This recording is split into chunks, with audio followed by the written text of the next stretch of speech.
إن الحمد لله نحمده ونستعينه ونستغفره ونعوذ بالله من شرور أنفسنا ومن سيئات أعمالنا من يهد الله فلا مضل له ومن يضلل فلا هادي له وأشهد أن لا إله إلا الله وحده لا شريك له وأشهد أن محمدا عبده ورسوله أما بعد فإن خير الحديث كتاب الله وخير الهدي هدي محمد صلى الله عليه وسلم وشر الأمور محدثاتها وكل محدثة بدعة وكل بدعة ضلالة وكل ضلالة في النار আসসালামু আলাইকুম ওয়া রাহমাতুল্লাহি ওয়া বারাকাতুহু। আমরা যে চ্যাপ্টারটা পড়তেছি, আমি বলছি এই বইয়ের বিন্যাসটা একটু খুব আজব টাইপের, যেটা আমি আর কোথাও দেখি নাই। তো সেই চ্যাপ্টার মানে চ্যাপ্টারগুলো মানে সাজানোটাই জানি কেমন, একটু হয়তো বা অ্যারাবিক কোনো ফলো করছেন বা প্রচলিত তাদের ওইখানে প্রচলিত কোনো ফলো করছেন। বইটার নাম তো আপনারা জানেন, ম্যাগনিফিসেন্স অফ দ্য কোরআন। কোরআনের মাহাত্ম্য, বড়ত্ব, বিরাটত্ব ইত্যাদি সেন্সগুলো আসে। এছাড়া এই লেখক সম্বন্ধে আমরা আগে তো বলছি, তো তারপরেও যদি কেউ ইন্টারেস্টেড হন, নতুন কেউ থাকলে, এই লেখকের নাম হচ্ছে মাহমুদ বিন আহমদ আদ-দাওসেরি। এমনি ministry of Islamic affairs, endowments, propagation, দাওয়া এবং ওয়াকফ এর যে আছে গাইডেন্স, এইসবের জন্য যে মিনিস্ট্রি আছে সৌদি আরবে, সেটাতে চাকরি করেন, দামামে থাকেন। এবং এখন তো 1426 হিজরিতে লেখছেন বইটা, এখন হচ্ছে 1443 হিজরি। এই চ্যাপ্টারটা যেটা এখন আমরা পড়তেছি, এটার ছিল greatness of the Quran, Quran's virtues. কোরআনের ভার্চুস যেগুলা, কল্যাণ, গুণাগুণ, এই সেন্সটা আসে আর কি, সেটার গ্রেটনেস, সেটাকে আবার আপনার আরো 3টা পার্ট আছে সেটার। তার ভিতরে greatness of the Quran's overall superior qualities, তারপরে 2 নম্বর পার্টটা হচ্ছে greatness of Quran specific superior qualities, আর 3 নম্বর পার্ট হচ্ছে the rights of the Quran over Muslim. এইভাবে সাজানো আর কি। তো তার ভিতরে আমরা পার্ট 1টা বোধহয় শেষ করলাম। দেখি একটু, এক সেকেন্ড। হ্যাঁ, পার্ট 1টা আমরা শেষ করছি। এটার বেশ কয়েকটা আবার সেকশন ছিল, যেগুলোকে উনি সেকশন বলেন। পার্ট 2তে আমরা আসছি। পার্ট 2তে আছে হচ্ছে যে পার্ট 2তে আবার সেকশন আছে 5টা। পার্ট 2টা হচ্ছে the greatness of the Quran specific superior qualities. এখানে আছে 5টা সেকশন। একটা হচ্ছে virtues of listening to the Quran, Quran শোনায় যে কল্যাণ অথবা শোনার যে গুণাগুণ, যে লাভ বা ইত্যাদি। 2 নম্বর সেকশন 2 হচ্ছে the virtues of learning the Quran and teaching it to others. নিজে শিখা এবং অন্যকে শেখানোর ভিতরে যে কল্যাণ, যে গুণ, যে গ্রেটনেস বা যে ভালো ভালো যে ব্যাপারগুলো আছে আর কি, সোজা কথা। 3 নম্বর হচ্ছে the virtues of reciting the Quran. এটা আমরা শেষ করছি। আজকে আমরা 4 নম্বরটা পড়বো, the virtues of memorising the Quran. এটা এখান থেকে আজকে করবো, এই অংশটা পড়বো আজকে। জাস্ট বললাম যে অনেকে নতুন থাকেন, তারা হয়তো না, ওইটা আমরা শুরু করছি, সরি ভুল বললাম, এটাও শুরু করছি। শুরু করে আমরা ইন্ট্রোডাকশনটা পড়ছি এবং এটার ভিতরে সাব সেকশন বলেন বা সাব হেডিং বলেন, দ্য হাই র্যাঙ্কিং অফ এ হাফিজ। যেই করে যিনি হাফিজ, তার হাই র্যাঙ্কিং যেটা, সেটা আমরা পড়তে শুরু করছিলাম ইন্ট্রোডাকশন শেষ করে। সেটা বেশি দূর আগে নেই, আমরা ওইখান থেকে আবার আজকে পড়বো ইনশাআল্লাহ। একটু দেখি, আমি দাঁড়ান, না এটা আমরা শেষ করছি, না এটাও শেষ করছি। আজকে পড়বো আমরা হাফিজ is placed before others both in this world and in the hereafter। এইটা আমরা জাস্ট টাচ করে, মানে একটু বলে আমরা করছিলাম, শেষ করে দিয়েছিলাম। এটা একটা সাবহেডিং, একজন হাফেজ is placed before others both in this world and in the here after. এই দুনিয়াতে এবং আখেরাতে একজন হাফেজকে অগ্রাধিকার দেওয়া হয়। এটা পড়তে গিয়ে আমি আরেকটা বইয়ের কথা বলতেছিলাম যে আব্দুর রাজ্জাক আল আব্বাদ, মহসিন আল আব্বাদের ছেলে, মদিনা ইউনিভার্সিটির টিচার, ওনার একটা বই আছে এটার উপরে, যে মানে একটা বই আছে মুরব্বীদের উপরে, সরি এল্ডারলি যারা, তাদের কি মর্যাদা ইসলামে বা ইসলামী সমাজে। সেই বইটার একটা জায়গায় উনি একটা হাদিস কোট করছেন বা একটা কোট করছেন, মানে মূলনীতি কোট করছেন ইসলামের। সেটা হচ্ছে যে একজন বয়োবৃদ্ধ যার চুল পাকছে, মানে সাদা চুল আছে, এবং একজন হাফেজ, জাস্ট এই এই সাদা চুলের জন্য, জাস্ট বয়স বেশি, আর কোনো গুণাগুণ না থাকলে উনি একটা অগ্রাধিকার পাবেন, সম্মান পাবেন মুসলিম সমাজে। আর একজন হাফেজ, তার যদি অন্য কোনো দিক দিয়ে উনি গ্রেট না হন, তাহলে শুধু এইটুকুর জন্য উনি একটা এক্সট্রা মর্যাদা পাবেন বা সম্মান পাবেন। এটা আমরা বলছিলাম গতদিন। তো আসেন আমরা টেক্সটে চলে যাই। হাফেজ অথবা কোরআনের ব্যাপারে যিনি নলেজেবল, মানে কোরআনের নলেজ ভিতরে হাফেজ হওয়াটা বা মেমোরাইজ করা যখন বলেন তারা, তখন ইসলামে যখন মেমোরাইজ করা বলা হয়, যখন আসলে শব্দ এবং অর্থ দুইটার কথাই আসে তখন। মানে হাফেজ, ট্রু সেন্সে হাফেজ হবে যে শব্দগুলা বা অক্ষরগুলাকে যেভাবে মেমোরিতে রাখবে, একইভাবে সে অর্থগুলা বুঝবে, সে এটাকে সত্যিকার অর্থে সংরক্ষণ করতে পারবে। তার মানে অন্যরা হাফেজ হবে না আমি সেটা বলতেছি না, কিন্তু বা যারা আজামি বা যারা কেউ অর্থ বুঝলো না, শুধু তার মেমোরি ছিল, সে করলো, সেটাকে না করব তা বলতেছি না, কিন্তু প্রকৃত হাফেজ হবে যখন শব্দ বা শব্দগুলোর সাথে সাথে অর্থ সংরক্ষণ করবে, অর্থাৎ বুঝে কি বলতেছে কি পড়তেছে সেটা বুঝে সেটাকে জীবনে ধারণ করবে, সংরক্ষণ করবে, মেনে চলবে, অ্যান্ড সো অন। তো বলতেছেন, a hafiz or even someone who is very knowledgeable of the Quran deserves to be honored and placed ahead of others. এই বলে একজনের গল্প বলতেছেন, আব্দুর রহমান ইবন আবজা আল খুজাই। উনি ইয়াংগেস্ট সাহাবীদের একজন ছিলেন, এবং উনি ছিলেন একজনের আজাদকৃত গোলাম বা কৃতদাস। গোলামটা বাংলা গোলাম বললাম, আমি আগে বলছি যে আরবি গোলাম মানে নট নেসেসারি চাকর, আরবি গোলাম মানে মানে কি বলে, নট নট নেসেসারি স্লেভ। আরবি যখন আমরা গোলাম বলি তখন স্লেভ বোঝায় না, আমরা বুঝি সার্ভেন্ট বোঝাই। সার্ভেন্ট মানে যে সার্ভ করে, এটা যে সেই আমাদের প্রচলিত সেন্সের চাকর হইতে হবে তা না। যেমন ইবনে আব্বাস এবং আনাস বিন মালিক রাসূল সাল্লাল্লাহু আলাইহি ওয়াসাল্লামের ঘরে খাদিম ছিলেন, তারা এটা সেটা করতেন, এটা নিয়ে আসো, এটা আগায় দাও, এই ধরনের জিনিসগুলা। একটা এইজ থাকে, ধরেন 10-এর পর থেকে নিয়ে 15-16 পর্যন্ত এই এইজটা ধরেন, বা এই কিশোর বয়সটা যেটা, এদেরকে আমরা যেটা বলি যে জাস্ট কিছু আগায় দেওয়া বা এটা নেওয়া, এটা এটা সামনে নিয়ে আসা, বা চা সার্ভ করা বা শরবত সার্ভ করা, মানে এই সমস্ত জিনিসগুলোতে কাজে লাগানো হয়, এদেরকে গোলাম বলা হয়। এখানে অ্যাকচুয়ালি গোলাম কথাটা আমার মুখ দিয়ে চলে আসছে, যেহেতু বাংলা ভাষায় এটা আমরা আজাদকৃত গোলাম কথাটা বলে থাকি, কিন্তু আসলে হচ্ছে আজাদকৃত কৃতদাস বলবো আমরা। কার কার একজন ইয়াংগেস্ট সাহাবী ছিলেন, এবং উনি ছিলেন মাওলা, অর্থাৎ আজাদকৃত কৃতদাস বা মুক্ত করা কৃতদাস। কার? নাফাই ইবন আব্দুল হারিস তার কৃতদাস ছিলেন। Because he was A freed slave, যেহেতু উনি ছিলেন, মানে কৃতদাস ছিলেন আগে, Abdur Rahman did not enjoy many of the advantages that were enjoyed by other members of the society. কৃতদাস হলে তো তার অনেক কম থাকে, তার হিসাবও সহজ হয়, তার প্রিভিলেজ কম থাকে, তার হিসাব সহজ হয়। তো বলতেছেন যে অন্যান্য যে প্রিভিলেজটা পাইতো, উনি সেটা অনেক কিছু পান নাই, এবং যাদের যাদের সম্পদ থাকতো, যাদের সম্মান থাকতো, যাদের স্ট্যাটাস থাকতো, এবং সেই প্রি ইসলামিক ইগনোরেন্সের যুগে তো আরো আরো খারাপ অবস্থা ছিল।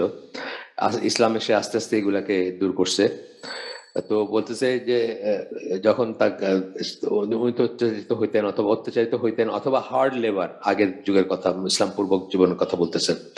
But during the golden years of Islam, মানে ইসলামের গোল্ডেন ইয়ার্স গুলা যে মানে সেই সময় উনি সুযোগ পাইছেন বা কিছুটা পাইছেন, কিন্তু তার আগে তো উনি আন্ডার প্রিভিলেজ ছিলেন বা অত্যন্ত marginalized ছিলেন, সোজা কথা। As such, because of his qualifications, he rose to the rank of governor. কিন্তু তার নিজের যে ছিল, মেধা ছিল অথবা যোগ্যতা ছিল, সে উনি শেষ পর্যন্ত কি হয়েছেন, গভর্নর পর্যন্ত হয়েছেন, and ruled over an entire region, an achievement that was unheard of just a decade earlier. এবং পুরো একটা অংশ বা পুরো অনেক বড় একটা মানে জায়গা রুল করছেন, গভর্নরদের যেটা আর কি শাসন করছেন, যেটা জাস্ট হয়তো আপনার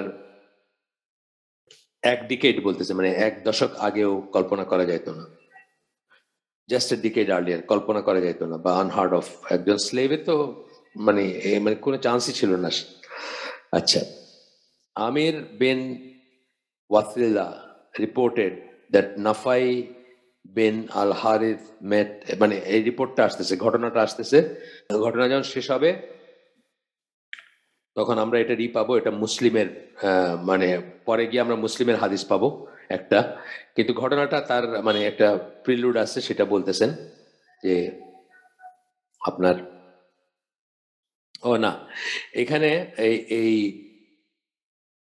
প্রাথমিকটুকু আসতেছে হলো একটা বই থেকে আসতেছে, প্রথম প্রথম যে কথাগুলো আমরা শুনতেছি, তারপরে এই ঘটনার সূত্র ধরে যে হাদিসটা পাবো আমরা, সেটা হচ্ছে মুসলিমের হাদিস, সেটা আমরা একটু পরে পড়বো ইনশাল্লাহ। তো বলতেছেন যে নাফাই বিন হারিস ওমর বিন খাত্তাবের সাথে একটা জায়গায় দেখা হয়েছে, কোথায়, উসফান বলে একটা জায়গায়, আমার কাছে জায়গাটার নাম অপরিচিত, যাই হোক। The two were well acquainted with one another, তারা একে অপরকে চিনতেন, এবং উমর রাদিয়াল্লাহু আনহু তাকে মক্কার গভর্নর বানাইছিলেন। কাকে? নাফাই ইবন আল হারিস বা নাফাই বিন আল হারিস, অর্থাৎ ওই আজাদকৃত কৃতদাস বা ফ্রিড কৃতদাস বা মুক্ত কৃতদাসের আগে যিনি ছিলেন, ওনার ছিলেন, তার কথা বলা হচ্ছে এখানে, যে তাকে ওমর রাদিয়াল্লাহু আনহু মক্কার গভর্নর বানাইছিলেন, কিন্তু অন্য একটা জায়গায় তাদের দেখা হয়েছে। তখন ওমর তাকে জিজ্ঞেস করছেন যে তুমি কাকে রেখে আসছো মানুষের দায়িত্বে, অর্থাৎ এটা হয়তো সিস্টেম ছিল আমাদের, যেরকম প্রাইম মিনিস্টার যখন থাকে না, বা অন্য অন্য দেশে প্রেসিডেন্ট যখন থাকে না, তখন ভাইস প্রেসিডেন্ট বা প্রাইম মিনিস্টার না থাকলে তার এইগুলো অন্য কাছে দেন, মানে অন্য কোনো মানুষের কাছে দিয়ে দেন, যে কোনো দেশের কথা আমি বলতেছি, অন্য অ্যাক্টিং কেউ থাকেন তখন। আর মুসলিম দেশগুলোতে তো আরো একটা কিছু ব্যাপার ছিল, যে ট্রাভেলিংটা অনেকই ছিল, যেমন ধরেন হজে কোন একটা অন্য অন্য একটা স্টেটের কথা ধরেন, সে মিশরের গভর্নর, উনি তো কখনো হজে আসবেন, তো হজে যখন আসবে তখন তার দেশটা কে চালাবে, আর ওই সময় তো আর রিমোট ব্যাপার ছিল না, টেলিফোন বা মোবাইল ফোন বা ইন্টারনেট এগুলো ছিল না, সুতরাং ফিজিক্যালি কারো থাকা এবং সে বিশ্বস্ত হবে, সে বিচক্ষণ হবে, সে তাকে মানুষ শুনবে, তার কথা, সে মানুষের ওয়েলফেয়ার বুঝবে, ইত্যাদি সবই। হজের জার্নিগুলো তো অনেক লম্বা ছিল, মানে হয়তো সৌদি আরবের ভিতরেই হজের জার্নি, প্রত্যন্ত একটা অঞ্চল থেকে কেউ মক্কায় আসবে, তার জার্নিটা তো 1 মাসের জার্নি, কথার কথা আমি বলছি। তো এই জন্য মানে এই ট্র্যাডিশন গুলো ছিল তখন, বা হয়তো একদম ছিল তখন, মানে মানে বিধিবদ্ধ ছিল। ওমর রাদিয়াল্লাহু আনহু তাকে জিজ্ঞেস করতেছেন যে who did you appoint as governor of the people of Al Wadi, ওয়াদি মানে উপত্যকা আর কি, তো উপত্যকা বলতে এখানে মক্কা বোঝাচ্ছেন, মক্কার গভর্নর হিসেবে কাকে রেখে আসছো তুমি, জিজ্ঞেস করতেছেন। ওই যার কথা আমরা পড়লাম একটু করে, যে মুক্ত কৃতদাস, তার যিনি এক্স ওনার, তাকে জিজ্ঞেস করছেন কাকে রেখে আসছো। নাফাই রিপ্লাইড, আব্দুর রহমান ইবন আবজা, ওই কৃতদাসের নাম বলছেন, যে ওকে মাওলা আর কি, তাকে রেখে আসছে, মুক্ত কৃতদাস যিনি, তার কেউ কথা। Umar asked, and who is Ibn Abza, মানে উনাকে চিনেন নাই, ওমর রাদিয়াল্লাহু আনহু চিনেন নাই। তখন নাফাই বলছেন, he is one of our freed slaves, সে হচ্ছে আমাদের একজন মুক্ত কৃতদাস। Thinking that Abdur Rahman ibn Abza was probably unqualified for the job given that he had been a slave, একজন স্লেভ, তার সুযোগ সুবিধা কম, তার শিক্ষা দীক্ষা কম, এই কথা মাথায় রেখে বা এই কথা মনে আসছে, সেই জন্য ওমর রাদিয়াল্লাহু আনহু তাকে বলছেন, you have appointed over them a freed slave, মানে প্রশ্নবোধক একটা বা করা আর কি, মানে তুমি তাদের উপরে একজন মাওলাকে রেখে আসছো, মানে তাদের দায়িত্বে বা তাদের শাসনে বা তাদের ইসে শাসকের পজিশনে। তখন নাফাই বলছেন, verily he is a reciter of the book of Allah, নিশ্চয়ই সে হচ্ছে একজন কারি, কোরআনের কারি। আচ্ছা,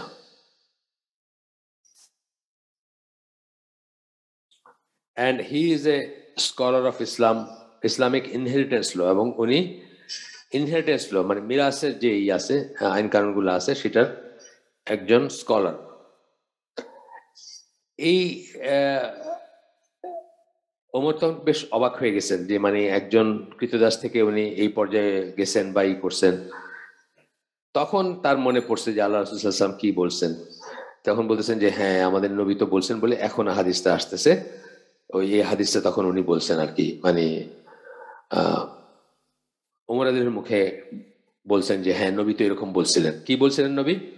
Verily Allah raises people with his book, with this book. আল্লাহ মানুষের মর্যাদা বৃদ্ধি করেন এই কিতাবের মাধ্যমে, and with it he lowers others, এবং এটি দিয়ে অন্যদেরকে নিগৃহীত করেন বা ছোট করেন। আমরা জানি এটা কোরআনের একটা ইস্যু আছে সূরা আল ইসরার, এই মুহূর্তে আমার সামনে নাই, আমরা আপনাদের মজলিসে আগে বলছি।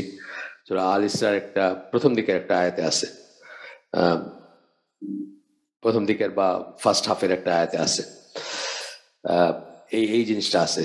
আমার সামনে বইটা নাই, না হলে আমি নেক্সট দিন হয়তো দরকার হলে আবার আপনাদের ই করতে পারি। বাট এই মজলিসে আমি বলছি আগে, আপনাদের এই মজলিসে আমি আগে বলছি এই আয়াতটার কথা, যে কোরআন হয় আপনাকে আপনার পক্ষে অথবা আপনার বিপক্ষে ই করবে, মানে নাথিং ইন বিটুইন। হয় আপনাকে মর্যাদা বাড়াবে অথবা আপনাকে ধ্বংস করে দেবে, এরকম সেন্সটা আর কি, বা আপনাকে এই করবে। এই হাদিসের টোনটা সেটাই, যে মানুষের মর্যাদা বৃদ্ধি করে, আবার and with it আল্লাহ, মানে আল্লাহ করেন আর কি, কোরআন দিয়ে মানুষের মর্যাদা বৃদ্ধি করেন, আবার কোরআন দিয়ে মানুষকে নিগৃহীত করেন। আমরা আল্লাহর কাছে ক্ষমা চাইবো, আল্লাহর কাছে আশ্রয় চাইবো যেন আল্লাহ আমাদেরকে, আমরা যেন কোরআন বিমুখ না হই, এবং কোরআন বিমুখ হওয়ার জন্য যেন আল্লাহ আমাদেরকে জিল্লতিতে না ফেলেন, সেটা আমরা দোয়া করব নিজেদের জন্য এবং অন্যদের জন্য। অন্যদের বলতে নিজের ভাই বোন যারা দিনে দিনে যারা ভাই বোন তাদের সবার জন্য। কারণ অনেক সময় দেখা যায় যে আমাদের মানে আমরা এটাকে কোরআন শিখা, কোরআনের ব্যাপারে যেটা আগে বলছি আমি, যে আমাদের জেনারেশনে তো আমরা তো মিস করছি এটা। এই আগেই তো বললাম, 2-3টা হালাকা আগেই একদিন বললাম না, যে বিশাল সম্মান নিজেরা নিজের বাচ্চাদেরকে কোরআন শিখানোর জন্য, এটা একটা আলাদা সম্মান আছে। পড়লাম আমরা যে কিয়ামতের দিন তাদেরকে 2টা স্পেশাল রোব পরায় দেওয়া হবে, এবং তারা অবাক হবেন যে কেন আমাদেরকে এই অনার দেওয়া হচ্ছে, আমরা তো কিছু করি নাই দুনিয়াতে। তো তখন বলা হবে যে তোমরা তোমাদের সন্তানদেরকে, বা তাদেরকে বোঝানো হবে যে তোমাদের সন্তানদেরকে তোমরা কোরআন শিক্ষা দিছিলে, আবার নিজেরা কোরআন শিক্ষা দিছিলে। এটা হচ্ছে ইম্পর্টেন্ট জিনিস। হুজুরের কাছে পাঠায় দেওয়া সেটা আসতেছে না এখানে আসতেছে যে তার মানে কি, তার মানে তারা নিজেরাও জানতেন কোরআন, এবং সেই অনুযায়ী তারা তাদের বাচ্চাদেরকে শিক্ষা দিচ্ছেন। আমি দোয়া করি যে এখানের ভিতর যারা ইয়াঙ্গার আছেন, যাদের সেই সুযোগটা এখনো আছে, তারা যেন সেই মর্যাদার অধিকারী হন, আল্লাহ যেন তাদেরকে সেই মর্যাদার অধিকারী করেন। আমরা এটা মিস করছি, আমরা তো আমাদের বাচ্চাদের নিজেরা কোরআন শিখাই নাই। তবে আলহামদুলিল্লাহ আমার বাচ্চারা তাদের বাচ্চাদেরকে নিজেরা কোরআন শিখাচ্ছে বা শিখায়। এইটা যেমন আর কি, যেমন এই ব্যাপারটার কথা আসতেছে এখানে, যে মানে এই যে মানে কারো মর্যাদা বেড়ে গেল, আল্লাহ যেন আমাদেরকে তৌফিক দেন, আর মর্যাদা বাড়ার দলে থাকতে আর কি। মর্যাদা ক্ষুণ্ণ হওয়ার দলে, বা যারা নিগৃহীত হবে বা যারা বেইজ্জত হবে কোরআনের জন্য, সেই দলে যেন আল্লাহ আমাদেরকে অন্তর্ভুক্ত না করেন। আমরা আল্লাহর কাছে প্রার্থনা করি, সবার জন্য করি, যারা এই মজলিসে আছেন অথবা যারা নাই, যারা চেষ্টা করতেছেন, সবার জন্য। আচ্ছা, according to the standards of worldly people, he was probably considered to be one of the lowest ranking member of society. যেটা আমি বললাম, আগেই বলে ফেলছি, যে দুনিয়াবি ইসে তাকে হয়তো খুবই সমাজের খুব ছোট একজনই দেখা হইতো, মানে ছোট একজন মানুষ হিসাবে দেখা হইতো বা হয়, বা কেউ মনে করতে পারে। কিন্তু কি হয়েছে, his knowledge of the Quran qualified him for the job of ruling over others and acting as a জাজ ওভার দেম। কিন্তু তার কোরআনের জ্ঞানটাই তাকে মানে তাকে সেই পজিশনটা দিছে যে উনি অন্যদেরকে শাসন করবেন এবং তাদের বিচারক হিসাবে কাজ করবেন। বিচারক হিসাবে আমরা সাধারণত বিচারক কথাটা ইসলামে মানে খুব একটা মানে প্রজ্ঞা বা খুব উচ্চ আসনের একটা ব্যাপার ধরা হয় বিচারক। তো সেটা বা বিচারক যে সে হইতে পারে, আপনি জানেন যে মানে আমিও আগেও আপনাদেরকে বলছি যে সৌদি আরব বোধহয় প্রথমত মানে প্রথম বলতেছি আসলে সৌদি আরব সম্ভবত সৌদি আরব সম্ভবত একমাত্র দেশ যেখানে জাজের বা বিচারকের ইটা ইসলামিক ইসলামিক জ্ঞান এবং ইসলামিক স্কলারশিপ বা ইসলামী আহ, যে ব্রাঞ্চগুলো আছে, ফিক, উসুল ফিক বা আরো যেসব আছে, এইসব এইসব দিয়ে মানে মানে যোগ্যতাটা বিচার করা হয়। পসিবলি সৌদি আরব একমাত্র দেশ যেখানে এই যোগ্যতাগুলো আসে। লিঙ্কন সেনে ব্যারিস্টার হয়েছেন কিনা সেটা আসে না, সেই যোগ্যতা আসে না। কাফেরের ল বা ওয়েস্টার্ন লতে আপনি পিএইচডি করছেন কিনা সেই যোগ্যতাটা আসে না জাজ হওয়ার জন্য। জাজ হওয়ার জন্য যোগ্যতা আসে ইসলামিক জ্ঞানে তার জ্ঞান কতটুকু, ইসলামী ফিক বা ইসলামী জুরিসপ্রুডেন্স যেটাকে আমরা বলি, বা উসুল ফিক, এগুলাতে তার জ্ঞানটা কতটুকু। তবেই কিন্তু তাকে জাজ করা হয়। যেমন আমি আপনাদেরকে আগে বলছি যে মদিনার যে আছেন খতিব সালেহ আল বুদায়ের বা সালাহ আল বুদায়ের, উনি কিন্তু আপনারই মদিনার জাজ। এভাবে আপনি দেখবেন যে ডিফারেন্ট শহরে বা যে বড় বড় মসজিদ গুলাতে যারা খতিব অথবা যারা জুমার খুতবা দেন বা জুমা পড়ান, তারা দেখবেন যে ওই জায়গার জাজ। আমরা এরকম আরো জানি বাকার আবু জায়েদ যার কথা আমরা বলি, উনিও কিন্তু ইসের জাজ ছিলেন, মদিনায় জাজ ছিলেন বা জাজ হিসাবে কাজ করছেন। উনি উনি মারা গেছেন। ওনার বইটা আমরা আপনাদেরকে রিকমেন্ড করি, যেটা আপনার এটার নাম হচ্ছে এটিকেট অফ সিকিং নলেজ। যে বইটা আমাদের প্রসেসে আছে, আবু বকর জাকারি ভাইয়ের কাছে আছে। উনি এটা করতেছেন, উনি এটার সারি সম্পাদনা করতেছেন, ট্রান্সলেশন করছেন আরেক ভাই। ওনার ট্রান্সলেশন কাজ শেষ, সারি সম্পাদনা হচ্ছে। আমাদেরকে এই মাসের অথবা সামনের মাসের ভিতর দেওয়ার কথা। দিলে আমরা সেটা ইনশাল্লাহ পাবলিশ করব এবং আপনাদের সাথে শেয়ার করব। আমাদের স্কুলের পাঠ্য থাকবে ওটা, এবং আমাদের টিচারদের সকলের পাঠ্য থাকা উচিত, এটা সকলের পড়া উচিত। এটিকেট অফ সিকিং নলেজ, এখানে অনেক কিছু শিখার আছে যেখান থেকে আমরা ওয়ে আউট। যে জন্য আমাদের শিক্ষা দীক্ষায় কোনো বরকত হয় না। আমাদের শিক্ষা দীক্ষা আমাদেরকে গরু বানায়, মানুষ বানায় না। মানে আমাদের বলতে আমি বলছি প্রচলিত। আমাদের যে শিক্ষিত সে দেখবেন ড্রাগ এডিক্ট, আমাদের যে শিক্ষিত সে পর্নোগ্রাফি এডিক্ট, আমাদের যে শিক্ষিত সে দেখলেন মানুষেরই খায়, মানে মানুষের হক হক মাইরে খাইতেছে, কোটি কোটি টাকা সুইস ব্যাংকে বা কানাডায় পাঠাই দিতেছে, বাড়ি কিনতেছে ওইখানে।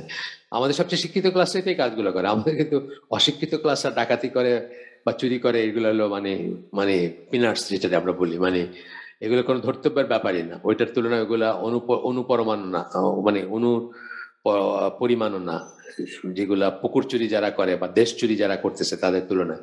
সো আমাদের শিক্ষা আমাদেরকে গরু বানায়, কিন্তু যে শিক্ষা মানুষ বানাবে সেই শিক্ষার আদবগুলা বা সেটা কি হওয়া উচিত ছিল সেই সম্বন্ধে আমাদের একটা পরিষ্কার এবং পরিচ্ছন্ন জ্ঞান থাকা উচিত, যাতে আমরা প্রায়োরিটিটা বুঝি, কোন কোন জিনিসটা শিখানো প্রায়োরিটি, কোন জিনিসটা শিখা প্রায়োরিটি। মুসলিম হিসাবে, অফকোর্স বিশ্বাস হিসাবে, কাফির হিসেবে এটা আসতেছে না, এই ব্যাপারই আসতেছে না। মানে আমরা বুঝবো, প্রথমে সবসময় বলি, আবার বলতেছি, যে আমরা বুঝবো যে কাফেরদের ওয়ার্ল্ড ভিউ এবং আমাদের ওয়ার্ল্ড ভিউ হচ্ছে ডায়ামেট্রিক্যালি অপোজিট। ডায়ামেট্রিক্যালি অপোজিট এবং মিরর ইমেজ, মানে একেবারে উল্টা। অ্যাচিভমেন্ট গুলা বা গোল গুলো একেবারে উল্টা ওয়ার্ল্ড ভিউ। এই যে আমি যে এইটা কি জানি আস্থার গতি যে সিরিজটা শুরু করছি, এখানে মানে আস্থা সম্বন্ধে, ট্রাস্ট সম্বন্ধে, ট্রাস্ট কি করে বাড়াবেন, ট্রাস্টকে সব জিনিসগুলো হয়তো 90% ইসলামিক, বাট কোথায় গিয়ে ডিফারেন্সটা আসছে, যে এন্ড রেজাল্টটা কি চাচ্ছেন। আমরা চাবো আলটিমেটলি আখেরাত, আর ওরা চায় দুনিয়া। ওদের এন্ড রেজাল্টটা হচ্ছে কত প্রফিট করলেন, কত তাড়াতাড়ি প্রোডাকশন বাড়াইলেন, শেয়ার বাজারে ইন্ডেক্স কত তাড়াতাড়ি বাড়লো, এই লাইনের কিন্তু প্রাপ্তিগুলা। আর আমাদের প্রাপ্তিগুলা কি, একটা একটা জাস্ট সমাজ হবে যেখানে আল্লাহর সর্বোচ্চ সর্বোচ্চ ইসে থাকবে, সর্বোচ্চ থাকবে আল্লাহরই বা আল্লাহর ইচ্ছা। আল্লাহর ইচ্ছা, আল্লাহর জমিনে আল্লাহর ইচ্ছা প্রতিষ্ঠিত হবে। আল্লাহর জমিনে আল্লাহর নিয়ম, আল্লাহর আইন, আল্লাহর কথা সর্বোচ্চ থাকবে, সবকিছুর উপরে প্রাধান্য পাবে। এটা কিন্তু খুব কঠিন একটা জিনিস না। আপনি যে পড়াশোনা করেন আপনি দেখবেন যে আহ, যে কোনো একটা গভর্নমেন্ট, যে কোনো একটা দুনিয়া, যে কোনো একটা গভর্নমেন্ট, মুসলিম গভর্নমেন্ট যে জায়গায় হোক, সেটা মুসলিম যাদেরকে বলা যায় আর কি, তারা শুধু একটা ক্লজ জুড়ে গেলে কিন্তু বাকি সমস্ত শাসন কার্য তারা নিজেদের মতো করতে পারতো। সেটা হচ্ছে যে আল্লাহর ইচ্ছার, আইনের, কথার বাইরে আমরা কোনো কাজ করব না, ব্যাস। এই একটা কথা জুড়ে দিলে তারা তারপরে বাকি জিনিসগুলো যেগুলো সম্বন্ধে আল্লাহ কথা বলেন নাই, আল্লাহ কথা বলছেন মানে বেঁধে দিছেন বা শাস্তি বেঁধে দিচ্ছেন বা নিয়ম বেঁধে দিচ্ছেন অতি অল্প সংখ্যক কিছু ব্যাপারে, কিন্তু বাকিগুলা কিন্তু ওয়াইড ওপেন আছে। আপনার রাস্তায় লাল বাতি জ্বলে থামবে, সবুজ বাতি জ্বলে চলবে। এটা আপনি এটা আল্লাহ বলে দেন নাই। ঠিক আছে? ফুটপাতটা রাস্তা মানে টাইলস করবেন নাকি ইট দিয়ে বানাবেন এটা আল্লাহ বলে দেন। আপনি ইচ্ছা মতো করেন না। মোস্ট অফ দ্য জিনিস আপনাকে লিভারেজ দেওয়া হয়েছে। বাট যে সমস্ত জিনিসগুলো আল্লাহ পানিশমেন্ট বেঁধে দিছেন, হুদুদ পানিশমেন্ট যেটা বলি, সেটা অলঙ্ঘনীয়। সেটা অবশ্যই এস্টাবলিশ করতে হবে এবং সেটা অবশ্যই মর্যাদা দিতে হবে সেটাকে। সেটার বিরুদ্ধে যায় মত অথবা যেসব জিনিসকে আল্লাহ ফরজ, ওয়াজিব, হালাল, হারাম যে সমস্ত জিনিস আল্লাহ প্রোনাউন্স করে দিয়েছেন কোরআনে অথবা সুন্নায় অথবা বোধ, সেটার সেই ইসের বাইরে যাবেন না। বাস হয়ে গেল, শেষ। তারপরে আপনি তার ভিতরে থেকে আপনি আপনার ইচ্ছা মতো দেশ চালান, দেশ সাজান, কারো কিছু বলার নাই। মানে ধরেন এই সেদিন আমাকে একজন প্রশ্ন করছে, আবার একই জিনিস দেখি মঞ্জুর আলী ভাইকে কোন একটা হালাকায় করছে, হুন্ডি নিয়ে করছে। হুন্ডি হুন্ডি একটা দেশের ইকোনমির জন্য অত্যন্ত ড্যামেজিং একটা জিনিস। বাংলাদেশ থেকে শত শত কোটি টাকা, হাজার হাজার, শত শত বলি কেন, হাজার বলা উচিত এখন, শত শত কোটি টাকা তার এখন কোনো বড় জিনিস না, এখন হাজার কোটি টাকা। সমাজ সোদের 4,000 কোটি টাকা এক বেটা পাতিল বেচতো, রাস্তায় বৈশা বোধে মাটির পাতিল বেচতো, সেই বেটা ধার নিছে ব্যাংক থেকে, ইনফ্লুয়েন্স খাটায় নিয়ে আসে, তো বিলিয়নিয়ার এখন, বডিগার্ড নিয়ে চলতো আর কি। তো সেই লোকের ওইটা যখন হইলো তখন আমাদের তৎকালীন অর্থমন্ত্রী বলছেন যে 4,000 কোটি টাকা একটা দেশের জন্য আমার বেশি কিছু না। তার মানে আমাদের এখন চুরির লেভেলে বা তসরুফের লেভেলে 4,000 কোটি টাকা এমন বড় কিছু না আর কি। তো এইভাবে হাজার হাজার কোটি টাকা যাচ্ছে কোথায়? হুন্ডির মাধ্যমে বাইরে যাচ্ছে, বিকজ গভর্নমেন্ট চ্যানেল তো আপনি নিতে পারবেন না। মানে $5,000 বেশি আপনার কাছে আপনি নিয়ে যাচ্ছেন, এটা ই করলে আপনাকে অ্যারেস্ট করতে পারে, আপনাকে বিহাইন্ড দ্য বার ঢুকাই দিতে পারে। $5,000 এখন জানি না, আমি এই মুহূর্তের আইনটা জানি না, কিন্তু আনটিল ভেরি রিসেন্টলি ছিল যে $5,000 আনতে নিতে আপনার ডিক্লেয়ার করা লাগবে না বা ডিক্লেয়ার করার দরকার নেই দেশে আনলে। তার আগে একটা সময় ছিল যে আরো কমে ছিল, 5,000টা হয়েছে, বেশি দিন হয়নি। $5,000 পর্যন্ত আপনি আনতে নিতে পারেন, ডিক্লেয়ার করার দরকার নেই। তারপরেও বোধহয় নিয়ে যাওয়ার ব্যাপারে বাইরে বোধহয় তারপরেও কিছু প্রশ্নের উত্তর দিতে হইতে পারে, আপনি কোথায় পাইছেন বা কি পাইছেন। যাই হোক, সেখানে মিলিয়ন্স অফ ডলার পাচার হয়ে যাচ্ছে কিভাবে, এটাকে হুন্ডি বলে। হুন্ডিটা কি যে আপনি কাউকে কানাডায় পয়সা ট্রান্সফার করবেন, আপনার চুরির পয়সা, তো কানাডায় বললেন যে আমি ওখানে $1 মিলিয়ন দিব। আর কানাডায় যে লোক সে বাড়িতে টাকা পাঠাইতে চায় বা দেশে টাকা পাঠাইতে চায়, এখানে কিছু করতে চায়, একটা অ্যাপার্টমেন্ট কিনতে চায় বা যাই করতে চায়, সে এখানে টাকা পাঠাইতে চায়, সেও ওই অফিসিয়ালি পাঠাইতে তার সমস্যা আছে, আইদার কানাডিয়ান ট্যাক্স ডিপার্টমেন্ট তাকে ধরবে, অথবা সে এত পয়সা কোথায় পাইছে জবাবদি করবে, বা দেশে আসলে হিসাব দিতে হবে যে পয়সাটা কই রাখছে, কি করছে। সেও চায় যে আনঅফিসিয়ালি টাকাটা মানে ট্রান্সফার করতে। তো কি হলো, আমাদের গভর্নমেন্ট কিন্তু বুঝলোই না যে তার টাকা, তার সম্পদ কি করে 1,000 মানে $1 মিলিয়ন কি করে বাইরে পাচার হয়ে গেল। সো এই জিনিসটা যে গভর্নমেন্ট আইন করছে, এইখানে এই এই আইনটা যে হুন্ডি যে অবৈধ, হুন্ডি ট্রানজাকশন যে অবৈধ, এটা মানতে আমরা বাধ্য, বিকজ এটা আল্লাহর কোনো ইসের এগেনস্টে যায় না। হ্যাঁ, আল্লাহর কোনো আইনের এগেনস্টে যায় না, আল্লাহর কোনো নিয়মের এগেনস্টে যায় না, আল্লাহর কোনো বিধানের এগেনস্টে যায় না। এটা আমরা মানতে বাধ্য। এখন আমরা এটা বলতে পারবো না যে এটা তো এখানকার এইখানকার গভর্নমেন্ট আইন করছে, এটা এটা না না মানলে কি হবে, এটা তো আর আল্লাহর আইন না। না, এটা না, এটা আমাদের ভুল আন্ডারস্ট্যান্ডিং, একটা ভুল আন্ডারস্ট্যান্ডিং যে যতক্ষণ আল্লাহর ওই যে বললাম যে হালাল, হারাম, ফরজ, ওয়াজিব, এই এই এই জিনিসগুলা এবং হুদুদ যে ব্যাপারগুলা, হট পানিশমেন্ট যেগুলা, এইটাতে হাত না দিয়ে আর যত ধরনের আইন আছে ফর দ্য মানে সেক অফ গভর্নিং কারেক্টলি অথবা গভর্নিং প্রপারলি, সেগুলো করতে, যেটা বললাম, রাস্তায় রাস্তায় লাল বাতি জ্বললে থামবেন আর সবুজ বাতি জ্বলে চলবেন, এটাকে আল্লাহ বলে দিচ্ছেন না, বলে দেন নাই। এটা এটা এমন একটা জিনিস যেটা আল্লাহর কোনো আইনকে, আল্লাহর কোনো বিধানকে, আল্লাহর কোনো নিয়মকে কন্ট্রাডিক্ট করে না, বরং ডিসিপ্লিন বা একটা একটা দেশের ইসের জন্য, শৃঙ্খলার জন্য এই ধরনের যত কিছু আছে সবকিছু মানতে আপনি বাধ্য। ইভেন তো এটা আল্লাহ বলেন নাই আপনাকে এই করতে, বা আল্লাহ বলেন নাই যে এটাই মানতে হবে, এরকম বলেন নাই, আল্লাহ এই ব্যাপারে কোনো কথা বলেন নাই। যাই হোক, এটা নিয়ে একটা বই পড়তেছি আমি, ওই বইটার উপর দেখবো পারলে, শেষ করলে একটা হালাকা, মোহাম্মদ আসাদের একটা বই, একজন ভাই আমাকে, এই বইটা আমার বাসায় আছে, ধরেন আমার ঘরে আছে, 98 থেকে আছে, কিন্তু আমি বইটা জাস্ট তো উল্টায় দেখছি, কিন্তু পড়ি নাই কখনো। এই বইটা আমরা ইনশাল্লাহ পড়বো, যে স্টেট এন্ড গভর্নমেন্টের ব্যাপারে আসলে ডু অ্যান্ড ডু নটস কি ইসলামে। আমরা দুই দিকে কিন্তু এক্সট্রিম একটা দেখি, একদল মনে করি যে এটা যেহেতু আল্লাহ বলেন নাই, সুতরাং হুন্ডি জায়েজ, কোনো সমস্যা নাই, ট্যাক্স দিতে হবে না আমাদের। আমরা যেহেতু জাকাত দিই, আমাদের এগুলো ফেলাসি, কিন্তু আমরা জাকাত দিতে আমাদের আবার ট্যাক্স দিতে হবে কেন? অবশ্যই ট্যাক্স দিতে হবে, অবশ্যই ট্যাক্স দিতে হবে। আপনার রাস্তায় যে বাতিটা জ্বলতেছে, আপনার সকালবেলা আপনি আপনি একদিন খালি যাদেরকে আমরা বলি যে কি যারা পরিচ্ছন্নতা মানে ই করে, যারা যারা পরিষ্কার করে, ঝাড়ু দেয়, ঝাড়ুদার যারা বা যারা গার্বেজ কালেক্ট করে, একদিন খালি না করুক ঢাকা শহরে, আপনি নাকে রুমাল দিয়ে টিকতে পারবেন না। এই সার্ভিসগুলোর জন্য আপনি পয়সা দিবেন, অবশ্যই দিবেন, আপনি দিতে বাধ্য।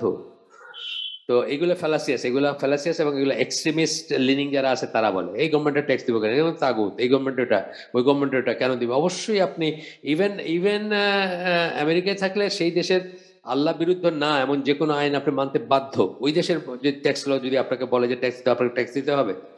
আপনি যদি আমেরিকায় থাকেন, আপনি তো স্বেচ্ছায় গেছেন, আপনাকে জোর করে নিয়ে যায় না, ওইখানে স্বেচ্ছায় গেছেন, গিয়ে এখন বলতেছেন যে এটা তো আল্লাহ বলেননি, এই ট্যাক্স দিতে হবে বলেন, আপনি দিতে বাধ্য এখানে, যদি সেই আইন আল্লাহর আইনের বিরুদ্ধে না যায়। অর্থাৎ ধরেন কথার কথা বললো যে আহ, গণ গণ মদ খাওয়ার জন্য সবার কাছ থেকে $10 করে উঠানো হবে, হ্যাঁ, কোনো একটা দিনে সবাইকে মত দেওয়া হবে ফ্রি, এই জন্য হ্যাঁ এইটা আপনি এভয়েড করার চেষ্টা করতে পারেন, অথবা এটা লুপহোল খোঁজার চেষ্টা করতে পারেন, অথবা ওই দেশ থেকে হিজরত করবেন যদি এরকম জিনিসে এগ্রি করতে বাধ্য হন আপনি। কিন্তু আপনি ওইখানে অ্যামিনিটিস ভোগ করতেছেন, অবশ্যই আপনি ট্যাক্স দিবেন। এগুলো কিন্তু ফালাসি, প্রায় প্রশ্ন করা হয় এগুলো। আমি তো জাকাত দিই, আমাকে এবার ট্যাক্স দিব? এই গভর্নমেন্ট তো ইসলামিক গভর্নমেন্ট না, হ্যাঁ, এই গভর্নমেন্ট, এই দেশটা, আমাদের দেশ তো ইসলামিক শাসনে চলে না, তা আমরা কি ট্যাক্স দিব? বা এটা, এই ধরনের অনেক কিছু বলা হয়। আচ্ছা, তো এখন আমরা একটু আগাই। অনেক কথা বলে ফেললাম, আসলে এগুলো সুযোগ আসে তো, সবসময় সুযোগ আসে না, সবসময় মাথায় আসে না। এই জাজের কথা বলতে গিয়ে এত কথা বললাম, যে জাজ হচ্ছে এমনই একটা জিনিস যার এই ইসের জ্ঞানটা হায়েস্ট লেভেলে থাকতে হবে, ফিকের জ্ঞানটা, ইসলামিক জ্ঞানটা, সে হলো জাজের যোগ্য। লিঙ্কন সিনে ব্যারিস্টার হয়েছে, সে আমার কাছে জাজ, আমাদের মুসলিমদের কাছে জাজের যোগ্য না। আচ্ছা, as far Omar, he only had to hear about Abdul Rahman's qualification before he began recognize his status as a scholar of the Quran. মানে কোরআনের স্ট্যাটাসটা, মানে স্কলার অফ দ্য কোরআন, এই যে কারি বা কোরআনের কোরআনের লোক, বা তার কোরআনের স্কলার বা কোরআনের পণ্ডিত যদি আমরা বলি বাংলায়, অথবা বিশেষজ্ঞ, এই এই জিনিসটা জানার আগে পর্যন্ত তার সংশয়, এটি জানার পরে কোনো সংশয় ছিল না ওমরের। ওমরের জানানো যে স্লেভ হিসাবে কাউকে ঘৃণা করতেন না বা আলাদা করে দেখতেন না, তার তো প্রমাণ আমরা জানি। ওনাকে মারা যাচ্ছেন যখন ওনাকে বলা হইলো যে মানে আপনি একজন করে যান, আপনি একজন উত্তরাধিকারী করে যান, আপনি একজন তাহিন, আমি তো মাল্টিটাস্কিং করতে পারি না, এখানে কেউ একজন একটা মেসেজ দিচ্ছেন, তার ফোন নাম্বারটা আপনি রাখেন তো, পরে আমার দিয়ে দেন। আমি আগেই বলছি যে আমি মাল্টিটাস্কিং করতে পারি না। হোয়াটসঅ্যাপ গ্রুপে অ্যাড হইতে হলে নাম বলতে হবে, হ্যাঁ, নাম আশরাফ। আচ্ছা ঠিক আছে, এটা একটু করে দেন আপনি, ওই কি বলে, আপনি একটু রেখে পরে আমাকে দিয়ে দিন। আচ্ছা আচ্ছা, তো ওমর আলী যতক্ষণ শোনেন নাই যে ওই ওই ওমর আলী কিন্তু স্লেভদের এগেনস্টে কিছু ছিল না, তার কারণ হচ্ছে যখন ওনাকে বলা হচ্ছিল যে আপনি একজন খলিফা করে যান আমাদের জন্য, বলে যান, বলে গেলে খুব ইজি হয়ে যেত আসলে। কেন বলতে বলছেন যে আবু বকর রাদিয়াল্লাহু বলছেন যে ওমর হবে খলিফা নেক্সট, খুব ইজি হয়েছে না? আর কোনো বিতর্ক নাই, কোনো দলাদলি নাই, কোনো মতামত মত মত মত নেওয়া, মত বিরোধ বা কিছুই নাই। মানে এইসব তো লবি টবি, এগুলো তো সব সমাজেই থাকে, আমি একে পছন্দ করি আপনি ওকে করেন, এগুলো তো থাকবেই, থাকেই সবসময়, সবসময় ছিল। আল্লাহ রসুলের ভিতর দেখি না, যা আল্লাহ রসুল নিজেও তো একটা, মানে এদেরকে যত ক্লোজ ডাকছেন, মানে ক্লোজ রাখছেন বা যত কথা বলে গেছেন, অন্যদেরকে বলেন নাই। তার চারপাশে যে চারজন খলিফায় মানে খোলাফায় রাশিদিন যাদের আমরা বলি, তাদেরকে যেভাবে উনি ক্লোজ একটা ইসে রাখছেন, সেটা আরেকজনকে কেন রাখছেন? তাদের গুণের উপরে আল্লাহ প্রদত্ত এই হিসাবে আল্লাহ তাদেরকে যে গুণাগুণ দিচ্ছেন, মুসলিম হিসাবে যে গুণাগুণ, মুমিন হিসাবে যে গুণাগুণ, leadership quality and so on, এগুলোর ভিত্তিতে সে তো প্রেফারেন্স সবখানেই থাকে। এইগুলোর ব্যাপারে আসতো না যদি ওনাদের মুখে বলে যেতেন যে অমুকরে বানাও। তখন উনি বলছেন যে আমি যদি যদি বেঁচে থাকতো তাহলে অমুকের স্লেভ, মানে একজন স্লেভের কথা বলছেন, এইরকমই মাওলা আর কি, মানে আজাদকৃত গোলাম বা স্লেভ, কৃতদাস ছিলেন, তার কথা বলছেন যে অমুকের স্লেভ যে, তাকে আমি নমিনেট করে যেতাম, কিন্তু সে যদি বেঁচে থাকতো আর কি। আর কাউকে উনি মনে করেন নাই। তার মানে কি যে স্লেভের এগেনস্টে বা কৃতদাসের এগেনস্টে তার মনে কোনো এই ছিল না। বাট ইনি যে এই পর্যায়ের সেটা তো উনি জানতেন না। যখনই শুনছেন কোরআনের স্কলার আর কোনো কথা ছিল না। এটা আমাদের এখানে পয়েন্ট টু মেক আর কি। এবং তখনই মানে তখনই Omar approved of Nafai's appointment and even pointed out শুধু তার অ্যাপয়েন্টমেন্ট অ্যাপ্রুভ করছেন তা না, এমনকি আউট ওয়াই আব্দুর রহমান ওয়াজ ডিজার্ভিং সেই হাদিসটা পর্যন্ত উনি আবার আবার প্রোনাউন্স করছেন বা আবার বলছেন যে এই জন্যই নবী এটা বলে গেছেন বা নবী এটা বলে গেছেন যে এটা এই রিজন বা যাই হোক।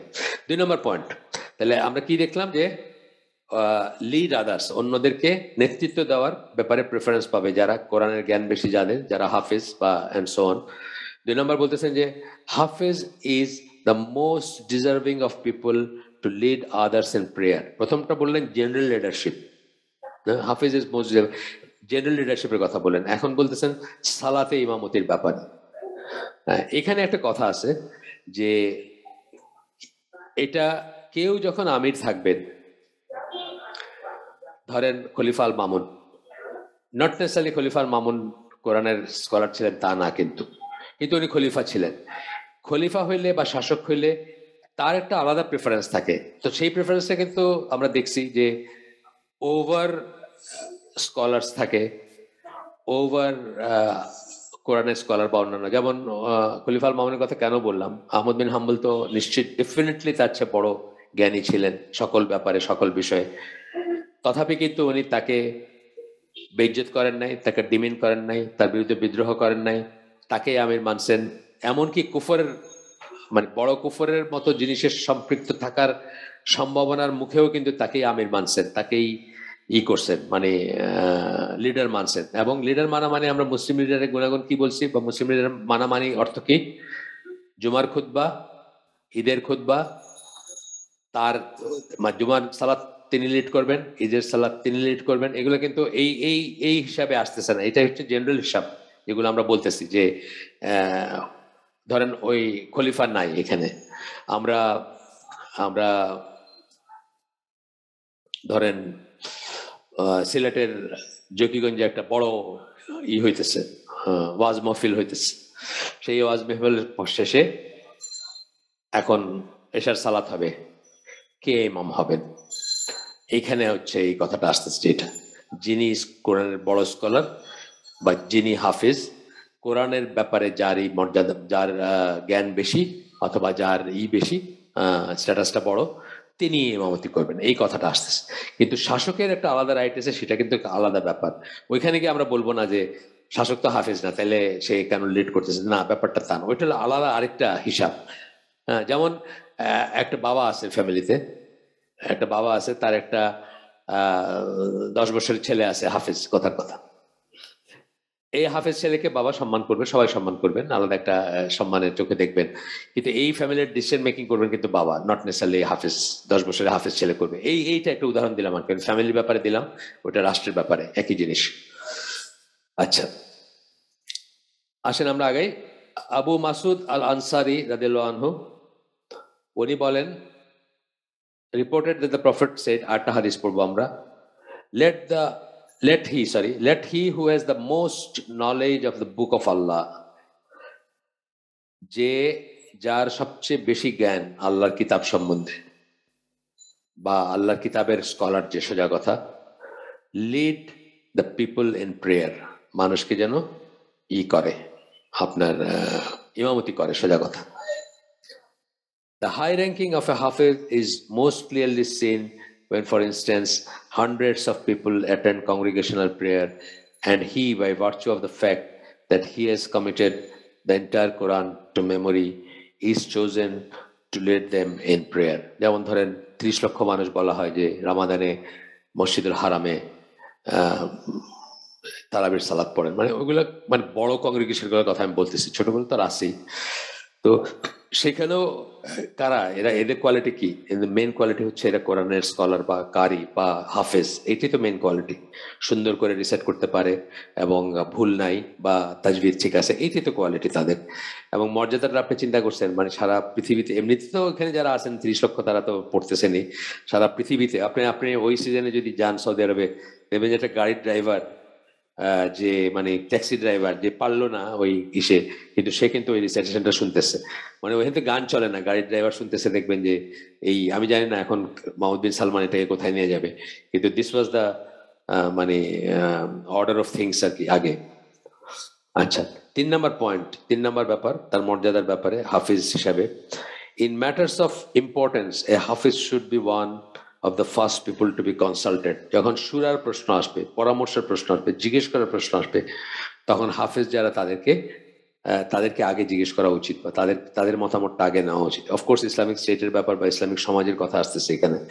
আমাদের সমাজে বললাম তো, আমাদের সমাজের মোস্ট অফ দ্য হাফিজ যারা, তারা হচ্ছেন অর্ধ হাফিজ, শুধুমাত্র হিফজ করছেন, অর্থটাও জানেন না, অর্থটাও বোঝেন না, আর জীবনে ইমপ্লিমেন্ট করার কথা তো পড়েই রইল। যেই জন্য আমরা দেখি যে যেইখানে হিফজ শিক্ষা হচ্ছে যে মাদ্রাসায়, সেইখানেই বলাৎকারের জন্য তার প্রিন্সিপালকে বাইন্দা নিয়ে যেতেছে পুলিশে। আমরা দেখছি না কয়দিন আগে সিলেটের একটা খবর আসছিল না, ইনস্ট্যান্ট একদম পুলিশে ফোন দিয়েছেন, দুই ছেলে, ইয়াং ছেলে, তারা গিয়া মানে তাদের কাছে কমপ্লেন আসছে এবং তারা ভেরিফাই করে দেখছেন এবং তাকে ধরে নিয়ে গেছে।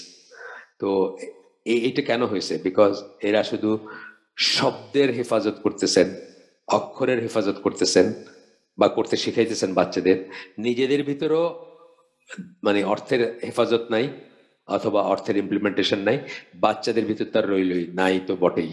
যেটা নিয়ে আগামীকালকে আমাদের একটা প্রোগ্রাম হওয়ার কথা, যেখানে আমরা আমরা আমাদের স্কুল যেটা চালাই, বিশেষ করে ঢাকা স্কুলটা যেটা সেন্ট্রাল বা প্রধান শাখা যেটা, সেটাই আমরা বড় ধরনের কারিকুলামে বড় ধরনের পরিবর্তন আনবো ইনশাল্লাহ, আনতে যাচ্ছি আর কি। বিশেষ করে মানে রিলিজিয়াস এইগুলা, এই ব্যাপারগুলা, মানে ইংলিশ বাংলার ব্যাপার না, মানে হিফজ এবং কোরআন পড়া, কোরআন শিখা এবং দিন, এই সমস্ত ব্যাপারগুলোতে একটা বড় ধরনের চেঞ্জ আসতেছে। এটা কেন আসতেছে? কারণ আমাদের এখানে যারা একদম কোর, যারা আমাদের আইসিডি যারা কোর মেম্বার্স, যারা এক্সিকিউটিভ কমিটির, তাদের ছেলেপেলেরা তো এখানেই পড়ে, এবং তাদের শখেই কিন্তু আমরা, বা ম্যানেজিং কমিটির যারা মেম্বার, তাদের শখেই কিন্তু আমরা, অন্যদেরও শখ আছে বা সবারই শখ থাকে বোধহয়, এটা মানে একটা অবুঝ শখ যে আমার ছেলে হাফেজ হবে, কিন্তু হইতে পারবে কিনা, সময় দিতে পারবে কিনা, আমি সময় দিতে পারবো কিনা, প্রপার জায়গায় দিতে পারবো কিনা, অর্থ বুঝবে কিনা, ইসলাম হাফেজ হইলো কিন্তু ইসলামকে ঘৃণা করতে শুরু করলো, সেটা হবে কিনা, এই পসিবিলিটি গুলো কিন্তু আমরা কোনোদিন চিন্তা করে দেখি না। আমার নিজের বোনের ছেলে, মানে আপন বোন না, ঝিনাইদহে বাড়ি, তাদের দাদার কথায় নাতিকে হিফস করতে পাঠাইছিল। 18 পারা হিফস করার পরে, পারা হিফস করার পরে সে ওখান থেকে ভাই গেছে। এখন সে ক্লিন শেভড, জিন্সের প্যান্ট, টি শার্ট এবং ব্যবসায়ী সে এখন। কেন? বিকজ এটা মানে বাবা মা চাইছে দেখা, দাদা চাইছে দেখে সে বাধ্য হয়ে মাদ্রাসায় পড়ছে। একটা ফোঁটা শ্রদ্ধা ভক্তি ছিল না তার, একটা ফোঁটা ইসলামের প্রতি ভালোবাসা ছিল না, এবং আর্লিয়েস্ট পসিবল টাইমে সে ওখান থেকে বাইরে এসে ক্লিন শেপ হয়ে জিন্সের প্যান্ট টি শার্ট পরে ঘুরে বেড়াইছে। এইটা প্রচন্ড বড়, মানে অনেক বড় একটা ক্ষতি যদি এটা আমাদের বেলায় হয় বা কারো বেলায় হয়। এই ভয়টা করে কিন্তু আমাদের সেই ভাইরাই বলছেন যে হিফস রিভাইজ করা উচিত, এবং এইভাবে হিফস করার কোনো মানে হয় না, বিকজ তারা জাস্ট তোতা পাখির মতো মুখস্থ করতেছে, কিন্তু তাদের ইসলাম তথা কোরআনের প্রতি কোনো ধরনের রেসপেক্ট ঢুকতেছে না তাদের ভিতরে, ইসলামের প্রতিও না, বরং দিন মানে এইগুলোর প্রতি এক ধরনের মানে বিতৃষ্ণা চলে আসতেছে। যারা হিফস করান তারা তো কমি মাদ্রাসা থেকে পাশ করা বা আলিয়া মাদ্রাসা, মানে মাদ্রাসা শিক্ষিত, সোজা কথা। তো তাদের যে ঐতিহ্য, সেটা হচ্ছে যে বেতমাইরা পিটায় পড়ানো অথবা একটা অন্যরকম একটা সিচুয়েশন, সেটা তো আমরা সাপোর্টও করি না, সেটা আমরা দিতেও পারি না তাদেরকে। আর তারা যে রেসপেক্ট কমান্ড করবেন সেই ধরনের যোগ্যতা সবাই নাই, মানে অটোমেটিক্যালি রেসপেক্ট কমান্ড করার জন্য যে পার্সোনালিটি থাকার কথা সেটাও নাই। আর একটা এখানে একটা মানে প্যারাডক্স বা ডাইকোটমি যাই বলেন, সেটা হচ্ছে যে তারা হয়তো সবসময় মনে করেন যে এরা হচ্ছে এমন মানুষ, এরা ডাক্তারের ছেলে, ইঞ্জিনিয়ারের ছেলে, গ্রামীণ ফোনের ইঞ্জিনিয়ারের ছেলে, অমুক ইসের ডাক্তারের ছেলে, বা অমুক মানে ইসের মানে কর্মকর্তার ছেলে, এদেরকে মানে মানে জানি না আমি, মানে তারা সামহাও মানে এই জিনিসগুলা ইন্ডিউস করতে পারেন না। যেখানে দেখা যাচ্ছে যে আমরা তো দিছি হচ্ছে ভালো মুসলিম হওয়ার জন্য এবং মুসলিম থাকার জন্য, ওটা কিন্তু আমাদের প্রাইমারি অবজেক্টিভ। একটা মানুষ যদি আল্লাহর রহমতে মানে ধরেন একদম আনপড়, জীবনে এক ছত্র কোরআন পড়তে পারেনি, একেবারে আনপড়, রিমোট জায়গায়, মানে নিরক্ষর যাকে বলে, কিন্তু সে তার আকীদা শুদ্ধ, সে হালাল হারাম ফরজ ওয়াজিব সব মেনে দুনিয়া থেকে গত হয়েছে, আলহামদুলিল্লাহ সে ঠিকই আছে, মানে তাকে কেউ জাহান্নামী বলতে পারবেন না। কিন্তু আরেকটা মানুষ কোরআন হিফজ করছে কিন্তু সমস্ত কবিরা গুনার ভিতর লিপ্ত, সে বলাৎকারের মতো বা অন্য অন্য যত কবিরা গুনাহ বা যা কিছু আছে তার ভিতরে কোনো রেসপেক্ট নাই ইসলামের জন্য, তাকে নিয়ে কিন্তু আমরা চিন্তিত হব, তাই না? তো এইটা আর কি একটা ব্যাপার, মানে হিফজ আমরা করাবো, হিফজ আমরা বলতেছি, মর্যাদা সব বলতেছি, কিন্তু কোন হিফজ করাবো, কি হিফজ করাবো, সেটার রেজাল্ট কি আসবে, এটা অনেক চিন্তার ব্যাপার আছে। কাকে করাবো, যার ভিতরে একটা নিজস্ব একটা প্রাথমিকভাবে তো ছোট বয়সে তো আর নিজের ভালো মন্দ বোঝার বা ইন্টারেস্ট বোঝার থাকে না, কিন্তু তারপরেও দেখবেন একটু বড় হইতে হইতেই দেখবেন যে একজনের ইনক্লাইনেশন আছে, এই জিনিসগুলো শুনতে তার ভালো লাগে, শিখতে তার ভালো লাগে, বুঝতে তার ভালো লাগে, বা অর্থ বুঝতেছে, সে সে শিখতেছে, এইভাবে হচ্ছে। আরেকজনের হচ্ছে যে আপনার জন্য সে হাফিজ হচ্ছে, বিকজ আপনি হইতে পারেন নাই, আপনার একটা স্বপ্ন, আপনি মানুষকে বলবেন যে আমার ছেলে হাফিজ, দ্যাটস দ্য রিজন সে হাফিজ হচ্ছে। এইটা যেন না হয় আমাদের, এটা আমরা চিন্তা করবো ইনশাল্লাহ, বা এটা এটা ভেবে দেখবো সিরিয়াসলি, আমরা এটার উপর করবো, প্রোগ্রামটা করবো আগামী কালকে করার কথা। বাট আনফর্চুনেটলি আমাদের প্রিন্সিপাল খুব সিভিয়ারলি সিক এই মুহূর্তে, আজকে এই মানে রিজবি আর কি, এই মুহূর্তে খুব সিক। আমরা দোয়া করি যে সে যেন রিকভার করে এবং আমরা যেন প্রোগ্রামটা করতে পারি। এখন পর্যন্ত আমরা লিঙ্ক টিঙ্ক দিই নাই কাউকে, অনেক সব গার্ডিয়ানদেরকে আমরা ইনভাইট করছি, কিন্তু আমরা সময়ও দিছি, কিন্তু লিঙ্কটা দিই নাই এখনো, আমরা দিব ইনশাল্লাহ। যে আমরা এই যে জিনিসটাকে রিভাইজ করব, রিভাইজ করে আমরা আমাদের main body of educational efforts এর ভিতরে এটাকে ইন্টিগ্রেট করব, এটাকে আলাদা করে হিফজ একটা ওইখানে মানে এই জিনিসগুলো থেকে আমরা বের হয়ে আসতে চেষ্টা করবো ইনশাল্লাহ। কালকে আমরা সেটা প্রেজেন্ট করবো আমাদের গার্ডিয়ানদের কাছে। আচ্ছা, 3 নাম্বার হচ্ছে গেল এটা, যে 3 নাম্বার পয়েন্ট হচ্ছে যে ওই যেটা বললাম আমি, যে তাদেরকে করা হয়, তাদেরকে সূরার ব্যাপারে বলতেছি আমরা। ইবনে আব্বাসের বর্ণনায় আসতেছে দ্য কুররা হচ্ছেন দ্য রিসাইটার্স, কারির plural, the reciters of the Quran, the people who had the Quran memorised. মানে কোরআন বলতে কাদের বোঝাচ্ছেন সেটা বললেন আর কি। ইবনে আব্বাসের হাদিসটা হচ্ছে বা আসার যেটা, তিনি বলতেছেন the কোরআ would be members of Omar's gathering during his খিলাফত। তার খিলাফতের সময় ওমরের যে গ্যাদারিং বা তার যে সভাগুলা, সেখানে কারি যারা তারা মেম্বার হইতেন, তারা থাকতেন সেখানে। আচ্ছা, and they were the people with whom he consulted, এবং তারাই হচ্ছেন সেই সমস্ত মানুষ যাদের সাথে উনি সুরা বা পরামর্শ করতেন, যে কোনো একটা ইম্পর্টেন্ট ব্যাপারে পরামর্শ করতেন। পরামর্শ করাটা আপনি জানেন, সুরা আর ডেমোক্রেসি এক না, এটাও আমি আবার একটু করে দিই যে সুরা আর ডেমোক্রেসি এক না। সুরা আর ডেমোক্রেসির ভিতরে অনেক তফাৎ আছে। সুরা হচ্ছে পরামর্শ, আর ডেমোক্রেসি হচ্ছে ভোটাভুটি, মানে শুধু পরামর্শ না, বেশিরভাগ যেটা বললো সেটাই ঠিক।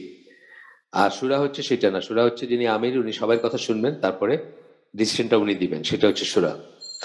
আচ্ছা, এটা ইসলামিক, আর ওইটা হচ্ছে তো আলাদা একটা রিলিজিয়ান, যদি যেভাবে ডিফাইন করে তারা সেভাবে যদি কেউ মানেন এটাকে, যে মেজরিটি বললেই সেটা ঠিক বা ওইটাই ভ্যালিড, ওইটাই ল, এটাই রুল, তাহলে সেটা একটা আলাদা দিন আসলে।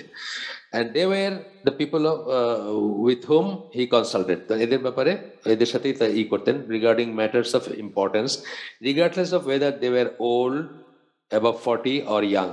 old বলতে above 40 ব্র্যাকেটে দিছে, তাহলে ব্র্যাকেট ওল্ড বলতে মানে যা ম্যাচিউর ধরা হয় কাদের, 40-র উপরে যারা, তারা বয়স্ক, ম্যাচিউর, বা পরামর্শের জন্য প্রাথমিকভাবে এমনিতে মানে নবী পয়গম্বরও কিন্তু 40 বছরটা একটা ব্যাপার, 40 বছরের উপরে মানে গ্রোন আপ বা একদম ম্যাচিউর ধরা হয়। কিন্তু যখন কোরআনের স্কলার বা কোরআনের কারি যারা, তাদেরকে তারা তারা বয়স বেশি না কম সেটা তিনি ধর্তব্যের ভিতরে আনতেন না, তাদের সবার সাথে তিনি পরামর্শ করতেন। এখানে আমরা বুঝলাম যে এই কোরআনের স্কলার হওয়া বা কারি হওয়া বা হাফিজ হওয়া, এদের আলাদা একটা একটা আছে, আলাদা একটা ইম্পর্টেন্স আছে, যে জন্য তাদেরকে আগে জিজ্ঞেস করতেন বা তাদের সাথে পরামর্শ করতেন, তার পরামর্শকদের ভিতরে তারা ছিলেন। 4 নম্বর পয়েন্ট, মানে হাফেজদের স্ট্যাটাসের ব্যাপারে আমরা পড়তেছি, মাহাত্ম মর্যাদা ব্যাপারে পড়তেছি। এ হাফেজ is given precedence in shared graves. এটা আমি জানতাম না, এই বই পড়ে জানছি যে যখন লাহাদ বলে বোধহয় ওই যে ইসের আপনার এই যে আরব দেশে গ্রেভ মানে কবর যেটা হয়, সেটা হলো যে ট্রেঞ্চ যেটা প্রথমে প্রাথমিকভাবে যেটা করা হয়, তারপরে তার ওয়ালে একটা আবার একটা করা হয়, চেম্বার মতো কেটে বের করা হয়, কেটে করা হয়, সেইখানে সাইড ওয়াইজ ঢুকায় দেওয়া হয় লাশটাকে। সেভাবে কভার দেওয়া হয়তো তাদের, হ্যাঁ, যে সিস্টেমে কভার দেওয়া হয়তো। তো এখানে জাবির বিন আব্দুল্লাহ থেকে আসতেছে যে রাসূল সাল্লাল্লাহু আলাইহি ওয়াসাল্লাম decided to bury fallen Muslim soldiers in shared graves with a ratio of 2 men per one grave. ওহদের যুদ্ধের পরে, following the battle of Uhud, sorry এটা মিস করছি আমি, ওহদের যুদ্ধের পরে তো অনেক শহীদ ছিলেন, তো তাদেরকে কবরস্থ করা হবে যখন, তখন 2 জন করে একটা কবরে ঢোকানোর চিন্তা করলেন তিনি, বা ডিসাইড করলেন তিনি। For each grave the prophet had to choose which Muslim to place first in the side compartment that was dug out. এই যে সাইড কম্পার্টমেন্ট যেটা বললাম, যে অন্য ধরনের কবর হয়, আমাদের দেশের মতো কবর হয় না, সাইডে যে কম্পার্টমেন্টটা বানানো হয় সেটাতে কাকে আগে প্লেস করবেন inside the grave, and for each grave he would ask companions, এবং প্রত্যেকটাতে উনি সাহাবীদের জিজ্ঞেস করছেন which of this two learn more of the Quran, দুজনের কে বেশি কোরআন জানতো। দেখেন ওইখানে ওই প্রেফারেন্সটা আসছে যে কাকে আগে কবরে স্থান দেওয়া হবে, বা কাকে হয়তো আগে দেওয়াটার ভিতর মর্যাদা হিসাবে বা হিসাবে দিতে চাইছেন, সেই হিসাবে জিজ্ঞেস করছেন। If one of the to man was pointed out to him, দুজনে একজনকে যদি বলা হয়েছে যে পার্সন এ আসলে বেশি নলেজেবল ছিলেন কোরআনের ব্যাপারে, he would place him first in the side compartment of the grave, and he would then say, তাকে আগে প্লেস করছেন ওইখানে, যেখানে কবরে, তারপরে বলবেন বা বলছেন, I am a witness over this men on the day of resurrection, আমি এই মানুষগুলোর ব্যাপারে সাক্ষী থাকবো কিয়ামতের দিন, হ্যাঁ সাক্ষী থাকবো যে তারা আল্লাহর জন্য জীবন দিয়ে গেছেন, অ্যান্ড সো অন। যেটা যাই হোক, if the prophet ranked the dead based on what they knew of the Quran, যদি নবী সাল্লাল্লাহু আলাইহি সাল্লাম মৃতদেরকে কোরআনের জ্ঞানের উপর ভিত্তি করে মর্যাদার তারতম্য করে থাকেন, বা মর্যাদা দিয়ে থাকেন, বেশি মর্যাদা দিয়ে থাকেন, যে কে বেশি কোরআন জানতো, সেই সময় মৃত দেহ তাকেও বেশি মর্যাদা দিচ্ছেন, যে এই লোকটা জীবিত অবস্থায় বেশি কোরআন জানতেন বা করতেন। It is only fitting or even more fitting that those who are alive should be ranked based on the same criteria. তাইলে এটা আরো বেশি মানে প্রযোজ্য হবে যে একই সে আমরা যারা বেঁচে আছেন তাদের মর্যাদাগুলাকেও করব, তাদের মর্যাদাগুলাকেও একই একই মাপকাঠিতে মাপবো, বা একই মাপকাঠিতে তাদের মর্যাদার তারতম্য হবে সেটা। তারপরে ওই কোরআনের একটা আয়াত কোট করতেছেন, 83 নম্বর সূরা, 83 নম্বর সূরা 26 নম্বর আয়াত, and for this let all those strive who want to strive, এবং এই জন্যই সবাই যেন করে, আপনার সবাই যেন মানে সংগ্রাম করে, চেষ্টা করে, প্রচেষ্টা চালায় যায়। and for this let all those strive who want to strive, এই মর্যাদার জন্য বা এই ইসের জন্য, এই মর্যাদা পাওয়ার জন্য সবাই যেন, মানে যারা যারা যারা প্রচেষ্টা করতে চায়, বা মানে কি বলবো, সংগ্রাম করতে চায় অথবা মেহনত করতে চায়, তারা যেন মেহনত করে, এই হচ্ছে আর কি, এই হচ্ছে এটার বক্তব্যটা, এই আয়াতটা, পার্টিকুলার এই আয়াতটা। তো আমরা একটা সেকশনের শেষে আসছি, কয় মিনিট সময় আছে আমরা দেখি একটু, না 6 মিনিট সময় আছে, আমরা পরবর্তী সেকশনটা যাই। এইবার হচ্ছে the various virtues of being a হাফেজ। এইটা শেষ করলাম কি, যে তাদের অন্যদের উপরে, এই দুনিয়া এবং আখেরাতে অন্যদের উপরে তারা প্রেফারেন্স পাবেন, before others, place before others, অন্যদের উপর প্রেফারেন্স পাবেন, এই দুনিয়াতে পাবেন, আখেরাতেও পাবেন, বেসড অন কতটুকু কোরআনের বা কত বড় কোরআনের স্কলার কে ছিলেন সেটার উপর ডিপেন্ড করে। আলহামদুলিল্লাহ, আমরা চেষ্টা করব, আমাদের যেগুলো চলে গেছে সময়, কিন্তু যারা এখন ইয়াং ছেলে মেয়েদের বাবা, তারা প্রাথমিকভাবে নিজেরা কোরআনটা শিখবেন, শুদ্ধভাবে পড়তে বা অর্থসহ পড়তে, অথবা যতটুকু আল্লাহ তৌফিক দেন এখন, এবং প্রাথমিক কোরআন শিক্ষাটা যেন তাদের হাতেই হয়, তাদের ছেলে মেয়েদের, সন্তানদের। সেটুকু টাইম যেন আল্লাহ আমাদেরকে বের করে দেন, ফেসবুক থেকে, অফিস থেকে, কর্পোরেট কালচার থেকে, মানে যে সেটুকু টাইম যেন আমরা বের করতে পারি, বের করে যেন আমরা এই ইটা করতে পারি, আপনার মানে এই কাজটা করতে পারি, যাতে আমরা এই জন্য মর্যাদার অধিকারী হই আল্লাহর কাছে কিয়ামতের দিন। আচ্ছা, এবার বলতেছে হাফিজ হওয়ার এই কল্যাণ, হ্যাঁ, কল্যাণ বা গুণাগুণ বা ইত্যাদি। হাফিজদেরকে বলা হয় পিপল অফ আল্লাহ, আল্লাহর লোক বলা হয়। প্রথম পয়েন্টটা হচ্ছে এটা, তারা হচ্ছেন আল্লাহর লোক। We are all slaves unto Allah, আমরা সবাই আল্লাহর বান্দা। কিন্তু তারপরেও আমাদের ভিতরে কেউ কেউ আছেন যারা আল্লাহর ক্লোজ, আল্লাহর নিকটবর্তী, কাছের মানুষ। দে আর হিজ আউলিয়া, তারা হচ্ছেন আল্লাহর আউলিয়া। ওয়ালির প্লুরাল আউলিয়া। আউলিয়া কাদেরকে বলি আমরা? ফ্রেন্ডস, প্রোটেক্টার্স, এই সেন্সগুলো আছে, আসে। বন্ধু বা সুরক্ষা, এখানে তো আল্লাহর সুরক্ষা কেউ দিবেন না, মানে আল্লাহ হচ্ছেন তাদের সুরক্ষা দানকারী, আল্লাহ হচ্ছেন তাদের বন্ধু, তারা হচ্ছেন আল্লাহর বন্ধু। হ্যাঁ, বা সেন্স অফ বিলঙ্গিং, মানে এরা আমার মানুষ বা এরা আমার কাছের, একটা বলি না আমরা, সেন্স অফ বিলঙ্গিং আসে। Or his close obedient slaves, আউলিয়া বলতে তার ক্লোজ, নিকটবর্তী, ওবিডিয়েন্ট, অনুগত, স্লেভস, বান্দা। Then there is another category of people, they are his people and his chosen closest slave. তারপর বলতেছে যে আউলিয়া তো আসেনি, কিন্তু তার ভিতরেও আবার আছেন কি, যে কিছু মানুষ আছে যারা তার চোজেনই বলতে পারবো আমরা, দে আর হিজ পিপল, তার লোক। আউলিয়া হচ্ছে আরেকটু আরেকটু বেশি হলো ব্যাপারটা, যখন বলছে এরা তো আমার লোক বা এরা তো আমার মানুষ। ধরেন মানে একটা অন্য উদাহরণ দিচ্ছি, যদিও উদাহরণটা জাস্ট উদাহরণ দেওয়ার জন্য, আল্লাহর সাথে কোনো কিছু তুলনীয় না, সেটা সবসময় আমরা মনে রাখবো। লাইসা কামিসলিহি শাইউন, আর কিছুই আল্লাহর মতন না। ধরেন সৌদি আরবের রুলারের কথা আমি বলতেছি, বাদশাহ যিনি, সালমান। সমস্ত সৌদি জনগণ তার না, তার শাসিত তো, বা তার সাধারণ প্রজা, সাধারণ যদি আমরা বলি কথাটা। কিন্তু তার একটা এন্টোরেজ আছে, যাদেরকে উনি বলেন এরা সব আমার লোক আর কি, মানে তার ক্লোজ একটা সার্কেল আছে, যাদেরকে উনি বেছে নিয়েছেন আউট অফ পুরা সৌদি পপুলেশন, যাদেরকে উনি ট্রাস্ট করেন, যাদেরকে উনি স্নেহ করেন, যাদেরকে উনি বিশ্বাস করেন, যারা তার প্রতি লয়ালিটির পরীক্ষায় উত্তীর্ণ, এই ইত্যাদি ইত্যাদি ইত্যাদি। তো সেইভাবেই আর কি, দে আর হিজ পিপল বলে এটা ইনভার্টেড কমার ভিতরে পার্ট অফ ঢুকাইছেন। And his chosen closest slaves, এবং তার বেছে নেওয়া নিকটতম বা নিকটতম যারা বান্দা, তারা। আনাস বিন মালিকের ইসে একটা হাদিস আসতেছে, এটা এই হাদিসটা হচ্ছে ইবন মাজার, আলবানির মতে সহিহ, হ্যাঁ, ইবন মাজার হাদিস। তো এটাতে বলতেছেন যে verily Allah has his people among mankind. Anas bin Malik বলতেছেন যে আল্লাহ রাসূল সাল্লাল্লাহু আলাইহি ওয়াসাল্লাম বলছেন যে মানুষের ভিতরে আল্লাহ তার নিজস্ব লোক আছে মানুষের ভিতরে, অর্থাৎ চোজেন মানুষ আছে।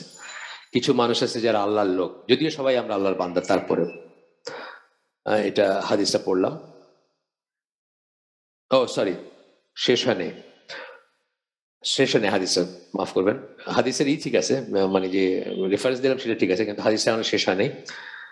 তখন মানুষজন জিজ্ঞেস করছেন হু আর দে, মানুষজন বলতে সাহাবীরা জিজ্ঞেস করছেন তারা কারা, ইয়া রাসূলুল্লাহ তারা কারা? They are the people of the Quran, তারা হচ্ছে কোরআনের লোক। কোরআনের লোক যারা, অর্থাৎ যারা কোরআনের স্কলার, অর্থাৎ কারি, অর্থাৎ হাফিজ, সবাই আসবে। ব্র্যাকেটে বলতেছেন দে আর আল্লাহ, ও না, এরপরে বলতেছেন they are the people of the Quran, they are Allah's people and they are the ones that are closest to him. এই পর্যন্তই বলছেন, they are the people of the Quran, তারা হচ্ছে কোরআনের লোক, আহলুল কোরআন, আহলুল কোরআনই আর কি কথাটা, কোরআনের লোক। এখানে আবার কোরআনিয়ন ভাইবেন না, কিন্তু কোরআনিয়নটা হলো নতুন আবিষ্কার, নতুন জিনিস, বিদাত, সেটা কিন্তু আমরা বলতেছি না। আহলুল কোরআন বলতে আমরা কোরআনের লোকজন বলতেছি, যেমন কোরআন স্কলার যারা, তাদের কথা বলছি। আমরা জানি না, যেমন আয়মান সোয়াদ, ডক্টর আহমেদ সোয়াদের কথা আমরা জানি, উনি কি কোরআন স্কলার না? কোরআন স্কলার, পৃথিবীর তাজবিদে 1 নম্বর 2 নম্বর ব্যক্তিত্ব, তো উনি হলেন কোরআনের লোক। বা যারা কোরআনটাকে তাদের স্টাডির হিসাবে চুজ করে নিছেন লাইফে, বা ধরেন যারা মসজিদুল হারামের খতিব যারা, বা যারা ইমাম যারা, যারা তাদের প্রথম কোয়ালিটি কি, তারা কোরআনের লোক, সেই ব্যাপারটা বলতেছি আমি। কোরআনের লোক বলতে আবার কোরআনীয়ন ভাইবেন না, এখনকার কোরআনীয়ন না। আমরা তো একটা মানে চূড়ান্ত ফিতনার যুগে করতেছি, কোন টার্মটা যে কোন দিক দিয়ে গিয়ে কি হবে, মানে আহ, আমরা বলতেছি কোরআনের লোক, আর তারপরে ওই বাইরে বলবে আমরা তো শুধু কোরআন মানে এই জন্য আমরা কোরআনের লোক। এটা না, ব্যাপারটা তা না, ব্যাপারটা তা না। কোরআনের লোক বলতে আমরা কোরআনের স্কলার বোঝাচ্ছি। আচ্ছা, they are Allah's people and they are the ones that are closest to him. তারা হচ্ছেন আল্লাহর বান্দা, মানে আল্লাহর লোক, সরি আল্লাহর বান্দা না, আল্লাহর লোক। ওই যে বললাম এরা সব আমার লোক, এই সেন্সে আর কি, আল্লাহর লোক। এবং তারা হচ্ছেন they are the ones that are closest to him. তারা হচ্ছেন আল্লাহর সবচেয়ে নিকটবর্তী। এটা আল্লাহ রাসূল হাদিসে বললেন, ইবন মাজার হাদিস, আলবানির মতে সহি। তো আমরা কি এখানে শেষ করে দিব আজকে? হ্যাঁ, আজকে শেষ করে দিই, 31 বেজে গেছে।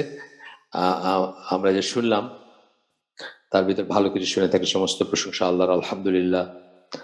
খারাপ কিছু শুনে থাকলে সমস্ত ব্যর্থতা আমার, এবং সেটা শয়তানের তরফ থেকে। আল্লাহ আমাদেরকে তৌফিক দিন যা ভালো শুনলাম তার উপর আমল করার।